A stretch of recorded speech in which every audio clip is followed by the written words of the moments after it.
Welcome to the Spin Wiz Comic Show. Whoa. From Raleigh, North Carolina. Join us for exclusive interviews with the publishers bringing you the newest titles in indie comics, webcomics, movies, and more. No way.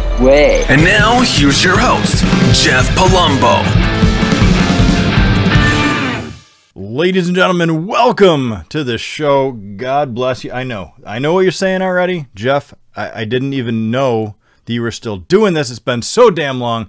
I understand. I'm sorry. It wasn't my fault. Things have been going crazy during my day job, and I wanted to make sure that I had enough time to dedicate to people that I'm talking to instead of getting pulled into other stuff. But it's great to have you here. Thank you so much for being here. As always, my name is Jeff Palumbo. I'm the owner of Spin Wiz Comics. If you haven't been to spinwizcomics.com, do it. We have over 400 titles, 95 publishers now. 96 publishers? 96 publishers. We just signed another one. Over 400 titles, tons of them for free for you to read. And then we do the Spin Wiz Comics Show to introduce you to more creators. And that's really what I do. So these people are kind enough to come on. I make sure they don't have to look at me the whole time because I'm balding and I'm not as handsome as a lot of them are. But either way, we have a crazy show for you tonight. It's great. Again, we had a hiatus due to some things that I was working out, but now we're back. This gentleman is cranking out content, writing it for Scout Comics. You're going to hear about, if you already haven't heard about this gentleman, you're going to soon. Especially, not even from me. You're going to start hearing it all over the place. He's all over previews. Scouts got him. The content's crushing it. We're going to talk about it a little bit tonight, talk about a little bit about him. You're going to walk away being like, I know this guy. I need to follow him on Twitter. Don't worry. I have that for you as well. I'll make sure you got all that information. But instead of hearing it from me and just listening, I'm going to bring him in. So, Sheldon, are you there? Of course I'm here, dude. What's going on, bro? What is up? Thank you so much for being here. I'm going to fix your screen real quick. On my screen, it looks a little wanky. There we go. We're good. Yes, welcome to the show. Thank you for spending some time with me. I appreciate it. No, first of all, thank you for referring to me as a gentleman. It's not every day that of course. How else could it? Appreciate that, actually. So let's get right into it because I think a lot of people kind of want to know what's going on with you. Are you a writer by trade? Like, is that what you do, or do you just kind of fall into it? It's gonna sound kind of corny and cheesy, my answer, but I would describe myself as a storyteller by trade. I've just always been a natural storyteller. You know, whether it's just verbal or writing or through images. I wouldn't say I fell into writing. It's something that always interested me. It's something that I've always been fairly good at. Not to brag, sound arrogant or anything like that. No, do it. But I started actually in 2004. That was actually my first published book. It was a Spider-Man title in 2004. It was actually came out, I believe, the day after George W. Bush got reelected. And I had a book published by Marvel Comics. It was actually my first professional work. And then I took a long hiatus from comics and writing comics and just creating media in general. But you know, any artist, any creative type, that itch never really departs. It always stays there. You know, you're always thinking about, you know, if only I can just get the time. If only I get the time, I'd like to create this or I'd like to write that. And you know, I was kind of egged on by some coworkers at the time. You know, they discovered that I actually wrote a comic book, and they're like, "Oh, well, you still write?" I'm like, "Nah, I'll still write." And they're like, "Oh, you should do it." You know, I'm like, you're just saying that just to be nice. So I actually went home one day and I was looking at some of my old unfinished works and some of my finished works, and I'm like, you know what? I was kind of feeling myself. Like, these are pretty good, actually. I'm pretty good at this, actually. So I started cranking out what would eventually become Crucified, and here I am. This is my third title of Scout. Damn, good for you. And so you started at Marvel, writing for Marvel. Like, that doesn't happen. Like, how'd you get hooked up with that? I actually got my bucket list character. My first go around actually was Spider-Man. At the time, Marvel, I was a little youngster and naive. That's probably how I did it and didn't know any better. But Marvel they were releasing this thing called like Epic, like an Epic line, and they were just doing like writer submissions actually. And long story short, I kind of figured out an editor's email. Actually, it's actually pretty easy. You know, not to encourage any types of bad behavior or cold emails, which I know annoys a lot of executives and editors. But it is fairly easy to figure out people's emails at companies. Yeah. And I emailed the editor. I emailed them the pitch. I filled out a little submission form that Marvel had on their website at the time. I'm pretty sure they don't have it anymore. But at the time, they used to have like a little submission agreement form. And they went for my pitch, actually. And they accepted it. And not only did they accept it, the Spider-Man Unlimited series at that time, the first couple of issues, they were pairing new writers with like A-list artists at the time. So actually, Jim Cheung was the illustrator of my particular story, which was insane to me. Even to this day, it's crazy that I had a book drawn by Jim Cheung. And the backup story actually was written by a guy named Scott Gimple. He's like the showrunner for The Walking Dead, and he's like overall like the Walking Dead universe. But yeah, that's basically the story of how I got to write Spider-Man for Marvel. It was just a Hail Mary throw that actually, it went my way. Heck yeah. I mean, not only your way in a big way. That's like, I think you said it best. You didn't know any better not to do it. Right. So you're just like, what the hell? Why not? And you're just right. like, and they picked it up. Like, that is a 1 in a billion shot. Pretty much. Wow. So I understand that you were coming back, but like, how did you get back, get hooked up with Scout? I was looking at indie comics companies, indie comic publishers at the time. And Scout, one of the things that attracted me to Scout, this gonna sound kind of silly and stupid, but they're actually a Florida-based company, and I'm a born and raised Floridian my entire life, and listen, I know we're an embarrassing state. I know we bring shame to the country all the time. I am proud to be from Florida, and I try to represent for home team as much as possible. And one of the great things about Scout is the autonomy that they give their creators. They give us quite a bit of autonomy, and the thing with me coming in to comics and coming into creator-owned comics after all these years and doing a creator-owned series for the first time, there's a little bit of a learning curve for me, and it's still going on. And I'm not sure that learning curve, it would have existed with some of these other publishers. They wouldn't have allowed me to learn these things. They wouldn't have allowed me to make these mistakes, or they wouldn't have had the patience to fix these mistakes, rather. And that's one of the amazing things that Scout does for their creators and that they provide. And, even though I had a book published, decades before, I still consider myself a novice. I still consider myself a newbie as far as the business of comics. And so that was extremely attractive to me for Scout. And like I said, it was a big attraction that they were actually a Florida-based publisher. Yeah, that's awesome. And not to change the subject, but are you a Miami Hurricanes fan? Oh, of course. Come on, bro. Well, I mean, I only say that because if this was a decade ago, you probably wouldn't talk to me, being that I'm a Syracuse fan and the Big East.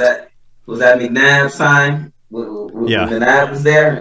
That was back with McNabb, and I think Carmelo Anthony was there in basketball, and yeah, that's when. And then they moved to the ACC, so we can still be friends now because we're not in the same conference. But back then, I have people, still have friends at work that I work with that were, West Virginia. Obviously, Pitt moved over to the ACC. UConn, people that were Seton Hall, and they still talk garbage to me when we lost on Saturday night. Like, I'm getting text messages. I'm like, we're not in the same conference anymore. Why are you talking crap? And they're like, because it just is. Amazingly enough, I don't have any. Weren't even supposed to make it this far. That's what your response should have been for Syracuse. Like, geez. Well, when you're dropping threes like that and you can't miss. Like, that's just the way it is. But anyway, that's a whole nother conversation you and I can have for sure. Because basketball season is now almost over. I like basketball more than football for sure. But I like them both, and I bleed orange. So yours, I mean, I think one of you're green and orange, aren't you? I was gonna say I bleed orange and green. So. That's right.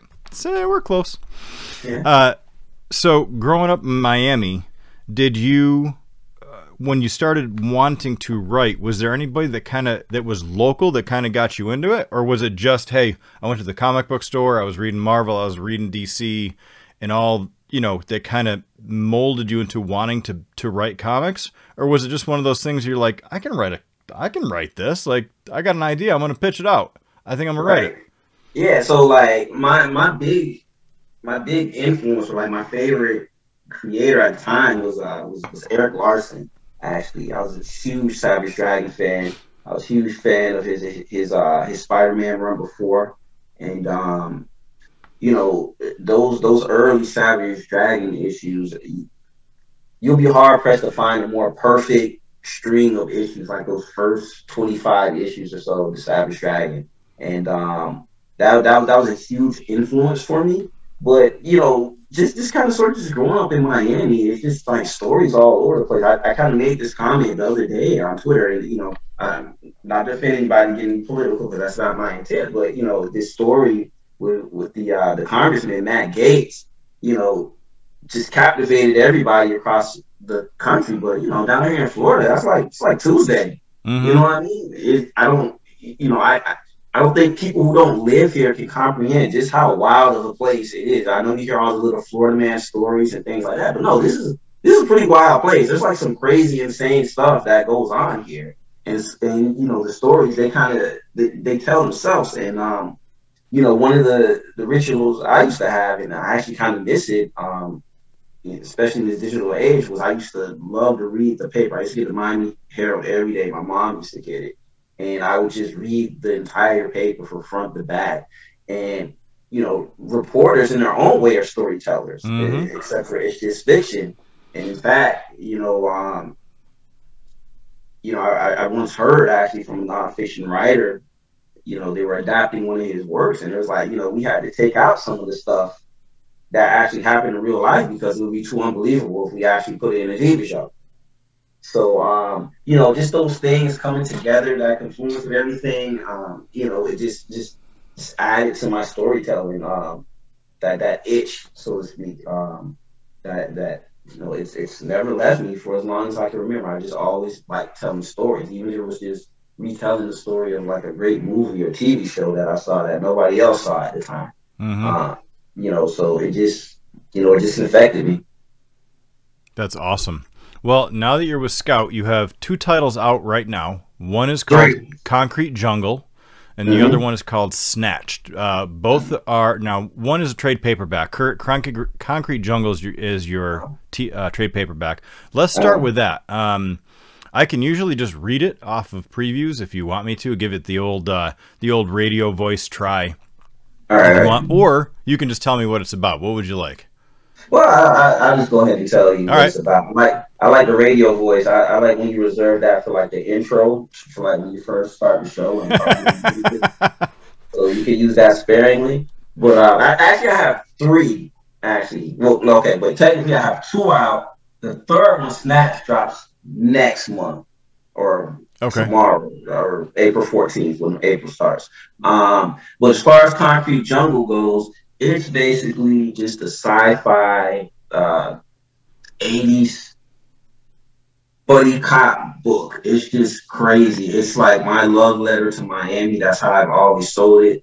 And it's just unpredictable. It's wild. It's funny. It's hilarious. It's about a corrupt detective, and they're on the hunt for a rogue telepath who is hijacking bodies and committing crimes. Oh, damn. Yeah, so that's the log line, but what happens in the book is actually a lot more insane and crazy. I'm telling you, it's a pretty unpredictable book. You will not be able to, there's no way you'll be able to read the first issue and know where the book is going. You may think you know where it's going, but believe me, it's going to take quite a few sharp detours along the way. And when it finally gets to the conclusion of volume one, you're like, okay, yeah, I certainly didn't see that coming. I'm an 80s kid. I mean, I grew up in the 80s, so I'm all about it. I'm ready. So it's a ton of little references in there, a ton of 80 references in there from the songs that we reference to, just things as small as a character wearing an outfit, just little details like that are scripted in there. Yeah. Hell yes. Where are all my 80s kids growing up? Y'all need to get that right now. Like, this is what it is. I'm going to drop the link in chat. All right. Now, if you're watching on YouTube, just look below. Below us is all sorts of links. You'll see it. So make sure y'all get that. So I'm going to drop it in here. We got a question in chat before we move on to the next one. Elijah Simon. Awesome. So Elijah is another content creator, much like yourself. Great dude. Great dude. Him and his cousins actually set some stuff up. How long have you been writing, and what are your goals for the next 5 years? Wow, he went deep on you. So I've been writing professionally. Like I said, the first one was in 2004, but let's just say 3 years basically since I came back. I mean, technically, I've been writing my entire life. For as long as I can remember, I've been writing stories. But as far as professionally, 2004 was my first one that I had published, but I came back about 3 years ago. So yeah, we say 3 years since I've been back, since I've returned. As far as my goal for the next 5 years, honestly, man, I just want to get better as a writer, because I think there's always ways that you can improve. I want to try to attempt new forms of storytelling. I want to try new things. I don't want to, get complacent. And, my biggest goal always is I just want to entertain people. I want people to read my stuff. That's like my goal for anything that I put out. I just want you to write it. I'm one of those guys who will give you the book and I'm like, you know what, there's going to be a quiz on this. I'm not just giving you the book to just like break your weed up on, or use as a coaster or something. Like, I actually want you to read it. Mm-hmm. So that's my biggest goal. I just want to entertain people, and I just want to continue to just try to not grow the medium. That's a bit too much. That's a bit pretentious, but I want to try to tell new types of stories in the medium, or types of stories that you don't normally see in the medium, because I just love the comic book format. To me, it's the best format out there. You're only limited by your imagination. Mm-hmm. So yeah, that's what I'm trying to do for the next 5 years, the next 10 years. I could be doing this the next 20 years, and I always just want to entertain people, and I always just want to try something new and try to get better. Yep, I hear that from most, and that's why I wrote my comic, was because I hadn't heard that story before. I'm like, right. I got a story I haven't heard, but my biggest thing is like, yeah, great that I could make some money, or at least all I wanted to do at that point was cover the cost to make another one. But my biggest thing is I just want people to read it and enjoy it, or even not. If you don't enjoy it, if it's making something inside you not like it, that's okay too. Like, let me know what it is, because obviously I created something that either you really enjoyed, or you just were like, oh God, this sucks. Why does it suck? Tell me why. What didn't hit you? Like, I love that kind of thing, but maybe that's the marketing person in me as well. Well, the most valuable thing that we have as human beings is time, right? Mm-hmm. The only guarantee in life is that, it's going to end for us one day. So that makes time the most precious thing that we have. So to me, it's like, it's just very rewarding to me to know that somebody took the time out of their schedule to read something that I created, even if they think it sucks. They're like, this is garbage, this is trash. I appreciate that you took the time to read it, Ashley. Mm-hmm. It means quite a bit. So, yeah, I'm right there with you on that one. It never gets old when somebody tells me that they read what I wrote. Nope. It never gets old. Never. I love it. And then Elijah said I could totally relate, and I respect that. Appreciate it. Respect in chat from Elijah. And my nephew's name is Elijah, by the way. Who is this? My nephew. His name is Elijah, by the way. Wait, this isn't Elijah. You're not like his. Oh, no, he's like 6. I didn't know if you're. That would be That would be crazy if Elijah, who I know, happened to be your nephew, and I was like, oh my gosh, what is going on with that? Yeah, he's a great writer as well, and artist, and he's got some really cool stuff on his, what he's got going on as well. So great that you were given that kind of feedback. I think more creators, before we jump into your other title, I think a lot of creators get disenfranchised if they come in the wrong way, meaning that, hey, I'm going to write this book and it's going to make $1 million. Right. When I come in, I tell most people, because they'll be like, one of the biggest questions I get is, well, how much money can you make me? And I'm like, well, how much money can you make you? Like, you know, I'm a distribution site. And yeah, we help promote. That's kind of our go-to, that nobody else really helps to promote you. They promote sales. We try to help you promote you. Right. But if you're already looking and that's your goal, in my opinion, when you're first starting out, is how do you get eyeballs? I want people to read this, because in this trade paperback is going to show you just how many people love Concrete Jungle, because you had four issues, right? Four issues for volume 1, yeah. So you had 4 issues to grow your reader base and your fan base, and now you're about to be like, what's up? How many people can we get on this? And then obviously I'm sure there's a variant cover that Scout's going to do for you, or you're going to go to a show and there's going to be a variant cover with signature if we ever get to go back to shows. I'm not saying Scout does that, but being the marketing person I am, I would do that. You know, to have your Emerald City Comic Con, or your what's the big one down in Florida? The big Comic Con. MegaCon. Yep. MegaCon. Yep. My wife was in Tampa for quite some time, so there's also, I guess there's a decent one in Tampa too, right?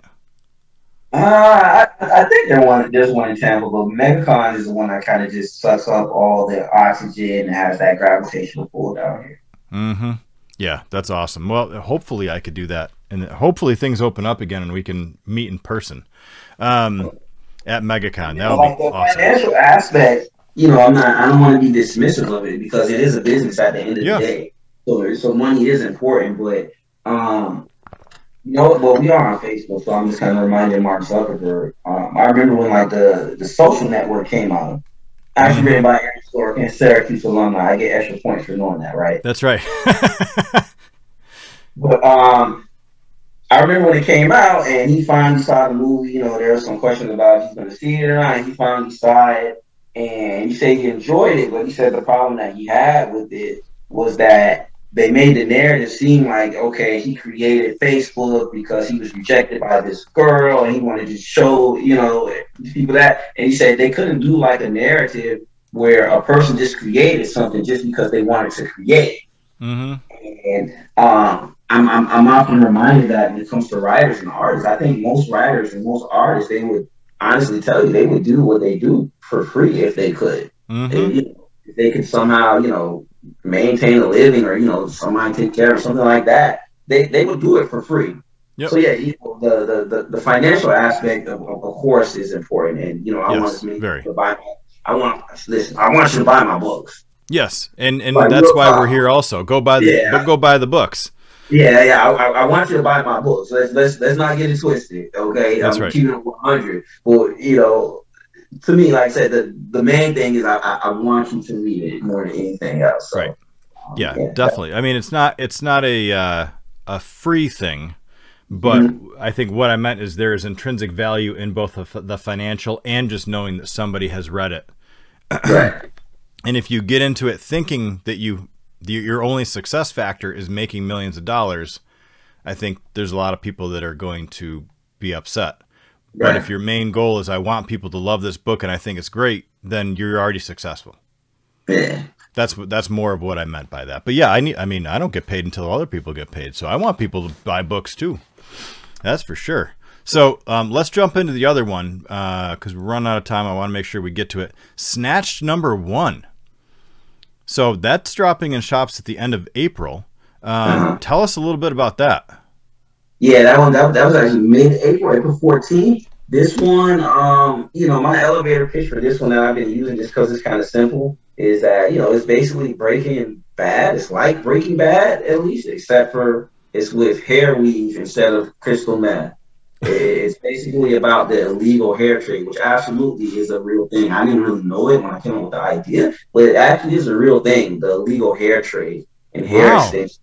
And it's a pretty violent trade, actually. And you know, if you thought the drug trade was um, the Wild Wild West, you know, you have no idea until you see what's going on with the hair trade, which is actually in a way a form of trafficking, Yeah. human trafficking. Um, I kind of hesitate to say that because whenever I describe it like that, it kind of makes it seem like the book is kind of like really heavy and you know deep, but it's a crime book. It is a crime book, but it's pretty fun. It's a fun book. It's funny. It's just like most of the stuff that I write. It's definitely something that's going to surprise you. It's explosively violent at times. It's politically incorrect. It's all those things that come with the Sheldon Allen book. That you know, I don't think I sit down and set out to write it. It just kind of comes out like that. I guess that's just the Miami environment and atmosphere seeping into my subconscious, and then it comes out the fingertips onto the keyboard. The Sheldon Allen style. You have your own style, your own distinct flavor for writing. Man, it drives my editor crazy, actually, but yeah. Which is fine. There's nothing wrong with that. Like, does he have to? Like, does he have to say that? Does this person really have to explode? Explode. Does this person really have to have guts floating through all, you know, both pane 2, 3, and 4 on page 7, or can we lower it to like maybe 1 frame? But no, yeah, I get it. I respond perfectly calmly. You know, well, why not? What's wrong with that? Like, it's a totally normal thing. Yeah. So your artists on both of these did you pick them up or did Scout help you get them? How'd you meet up with these guys? I picked them up after an exhaustive search. I'm pretty picky with the artists. I picked them up. I actually found them online. I love my artists. I love my art team. I try to give them shout outs as much as possible. The thing with me with my artists is I like an artist. You know, maybe when we get to like a hardcover or something like that, we can publish some of my scripts. But I very much believe that the artist is a collaborator, and you'll see in my scripts if you ever read them. You know, some parts are super detailed and some parts aren't detailed. I leave it up to the artist for a lot of times, and with all of the artists that I've worked with, it's literally we've been on the same page. It's like they can read my mind. They know exactly what I want to see, and in every case so far, they've actually surpassed what I wanted. You know, I've been extremely lucky. I've been extremely blessed to have those guys and work with those collaborators. The artist on Snatched, Mauricio, we actually have another book that's already done. Are you allowed to talk about it? Later? Yeah, sure. We'll do an announcement later, but it's actually a sequel to my first book for Scout, Crucified. I know people are scouted. They're like, what? Crucified 2 is done already? Like, how can you tell us that? But yeah, that's my first book for Scout. Was a book called Crucified, also in trade paperbacks, so make sure you cop that. But yeah, it's a sequel to that one. It's the second volume. That's one thing with my books. If I say it's a volume 1, trust me, it's gonna be a volume 2. It's gonna come. And so yeah, that's gonna be the next book that I hope to put out there after Snatch. And that's with Mauricio. And the artist for Concrete Jungle, Carl, he's actually working for DC now. He's had a couple of projects with them. He actually blew up big time. Real Hollywood. He doesn't make any time for me anymore. No, I'm kidding. He's actually a cool guy. He's actually amazing. He hits me up all the time. Like, man, don't give Concrete Jungle to anybody else. Like, I'm going to come back and I'm going to do the volume 2. I just gotta, I gotta finish up with DC, and I ain't even mad at him. Like I always tell him, I'm like, get your check, bro. I ain't even mad. So I dropped the Crucified one in there that's on previews, but I'm also going to drop the one from Scout. Sweet. So we'll get those in there for sure. And not to change, I mean, I don't want to go too far off base here, but you have on Scout, you have a CGC graded Crucified #1 web store exclusive 9.8 up for $125. It's not bad. Good for you, man. Way to break that triple digit. That is not bad.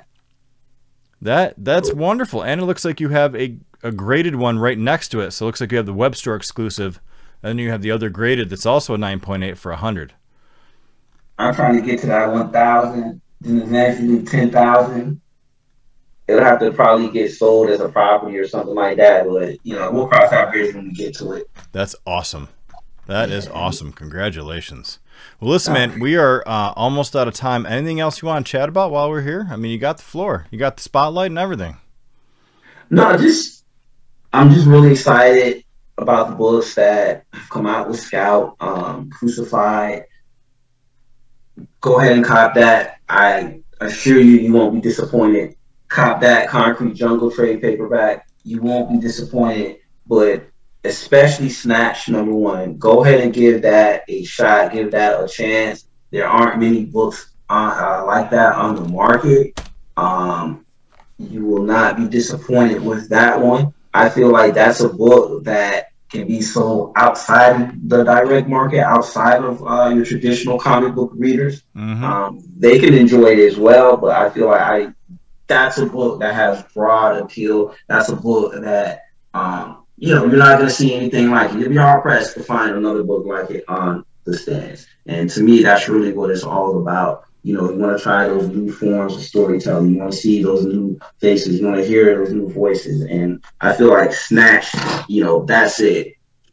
You pick up a book like Snatched, that's a book that you can give to a first-time comic reader and I have no problem following what's going on. I love it. Awesome. Well, listen, man, thank you so much for being here. Thank you for taking time out of your schedule to be on this show. I respect the Scout Comics people a bunch. We've already had some artists and writers already on, and I'm more than happy to make your acquaintance. I mean, you're just going to keep going up and up, so I can be like, yes, I know Sheldon. Like, we've talked before. This is great. So, y'all that are there, make sure everything is in chat. It's going to be on YouTube. If you're on YouTube, just look below. We got it. But Sheldon, thank you so much, man.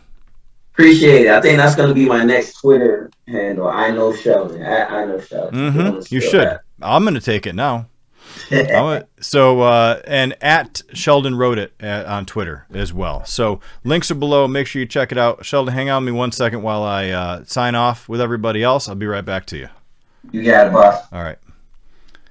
Let me flip over here. Was I not right? Was I not right, everybody? The dude is awesome. Like, he's got so much talent. He's writing things that haven't been around. He's writing different stories. They're all written really intelligently, but funny. And they all have a reason to read it. It's not just your typical wham bam, here's a comic. It's going to make you think. It's going to make you laugh probably a couple times too. And if you like a little bit of gore, that's, people get exploded. So, definitely pick it up. Pick it up while you can. Again, support indie comics. Thank you all for being here. Just for Spinwiz Comics, obviously spinwizcomics.com. We also have the app, if you don't know, in Android and in iOS. So go grab it. And we have some amazing announcements coming up in the next month. So y'all make sure that you check it out. And by the way, even though I'm from Syracuse, y'all is the only word I ever say. So if you hear me say it, that's the only Southern thing I say, because I'm in North Carolina and I've been here for 15 years. So have a wonderful night. Thank you so much. We'll be back again in not next week, but the following week with some other people, and we're going to start this gearing back up again. So thank you so much for being here. Have a wonderful week. Check out spinwizcomics.com. Make sure you check out Sheldon and his works. All the links are in chat. Go get them, hook them up, buy them, so he can keep creating more content. And until then, have a wonderful night. Thank you so much. And Elijah, good seeing you, buddy. Talk to you soon. Later.